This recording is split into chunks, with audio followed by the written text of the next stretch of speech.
Hello everyone, welcome to your Medicare Monday. Today we're going to cover three basic topics. Number one is the kind of review that came out about the federal government and the US's overall handling of the pandemic. We'll talk about travel insurance, and specifically what kind of travel insurance I'm talking about.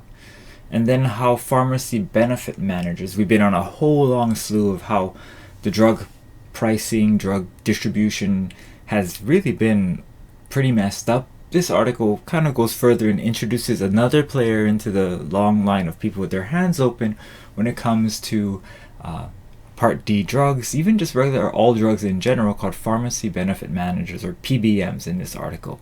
So let's get into it. So in this article from Yahoo Finance, an expert panel, whatever that means, did a review on the pandemic's handling. And basically what they're saying is that because health insurance regulation from the health information standpoint is so heavily kind of guarded and, I guess you could call it, governed by state policy, that it was very difficult during the pandemic to get a collective flow of information that would help the nation kind of handle this pandemic, and of course handle it throughout the world if there was more sharing of information. And what this article suggested, that we rehaul the health medical system of the US. And I've been a proponent of kind of giving more broad-based healthcare in the form of, federalized Medicare being a pretty good basis for how much or how to handle health services. Information, you have a lot more data, you have a lot more pricing power, you also have a lot more transparency when there's just one payer. Last week I kind of talked about how one hospital's reimbursement rate with one insurance is 4 times what a cash payer would pay, while with another plan it's only 2.5 times what a regular cash payer would pay. But to kind of make things even more, I guess, obvious, is why are insurance companies paying 200 to 400% more than somebody who doesn't have insurance, right? Like, shouldn't it be that you are with an insurance company, you have pricing power kind of negotiation rates? Well, in this case, these new kind of transparency legislation that's coming into effect are showing that it actually doesn't make sense a lot of times to have the insurance company there when all they're doing is really charging more for something that regular non-insurance or insurance individuals pay. So that's the first thing. The second thing, I get a lot of questions about travel insurance. And travel insurance, there's a lot of different types of travel insurance. There's cancellation insurance, there's lost baggage insurance. There's a lot of different kinds, but specifically what I'm talking about is medical insurance.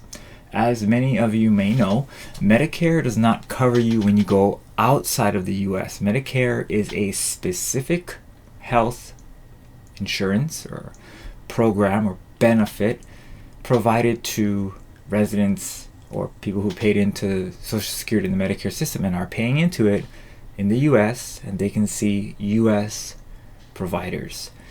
So if you go out of country, you will have to pick up travel insurance, medical travel insurance, to get any kind of medical services out there. Now, fortunately, many other countries have very, very low cost medical services. So even if you were to go to, let's say, like somewhere like Japan or somewhere that has a really strong social medical system, you may not pay very much for basic services. Emergency hospital, all that stuff will cost a lot of money wherever you go.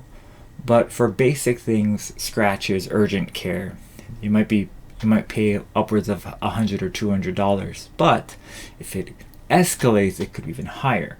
In addition, if you have an HMO or an insurance plan that doesn't have good relationships with other states, then you could be looking at paying 100% of your cost even within the US if your insurance company or your insurance plan is not structured in the correct way to be able to see other providers in other states. So that's another thing to think about. But the kind of travel insurance, like I said, is medical. They basically cover everything that your regular insurance plan should cover, except they'll do it wherever you go, wherever you're planning on going, and they usually charge you based on the length of your trip and typically how or which country you're visiting, because each country carries its own kind of innate risk. If you're going to go to like somewhere that has a very expensive medical system, then you're going to have to pay more for that. If you're going somewhere that has a very inexpensive medical system, then you're going to be paying less for that. But if you want to learn about how much it might cost for travel insurance, I do have a link down below. You can go ahead and give yourself some quotes to see if you might be looking to purchase it for your next trip out of the country. And the last thing, the most, I guess, upsetting thing that I've been talking about for the past probably over a month now, is that there are far too many PBMs that thrive on the opacity in their business operations. Basically what that means is that they have so much kind of blurriness in their operations that it's really hard to figure out how much they're actually taking from the medical system. Pharmacy benefit managers are actually those cards that I tell you guys to use, the GoodRx, the Single Care, and National Drug Card. And what pharmacy benefit managers do is they have pricing power, because they can say, hey, I have all these customers going to you. They're picking up a medication with our coupon code, let's say. And because of that, you would not have this customer without my coupon card. So therefore, there's a kickback. There's certain negotiations that happen, and that's kind of what the pharmacy benefit manager kind of role is they're kind of like a in-between between the pharmacy and the patient. They're kind of like a marketing companies. You can, I guess the best way to think about it is they're like an advertiser for the pharmacy, because pharmacies typically can't market for themselves. They can tell you what they do, but they can't say, hey, this product's going to be $10 or whatever. Typically that's not allowed as far as I remember. So that's kind of what this article says. And we did talk about it a lot, where there's a lot of back or in the covers kind of negotiations that go on that ultimately affect those of us who participate in the medical system, that we have no idea what goes on. We have no idea whether or not this medication is actually $150. I wouldn't know, you wouldn't know. Even if we did a quick Google search, we'd find all kinds of information. One of the things that they've done is they've introduced the pricing transparency to the hospital system. So once that kind of gets adapted universally, we'll be able to see the pharmacy cost structure within the hospital, because that's part of the whole law that came out. So once that's transparent, it'll give us more transparency onto the pharmacy, the standalone pharmacy's pricing, because typically if one manufacturer is, let's call it $50 for this $150 medication with a $100 markup, that would appear in, different pharmacy kind of income or expense statements as well, that right now Medicare doesn't have access to. So I think for the most part, we'll have much more transparency into what all these things are actually costing. Now I did find, and I didn't put it in the last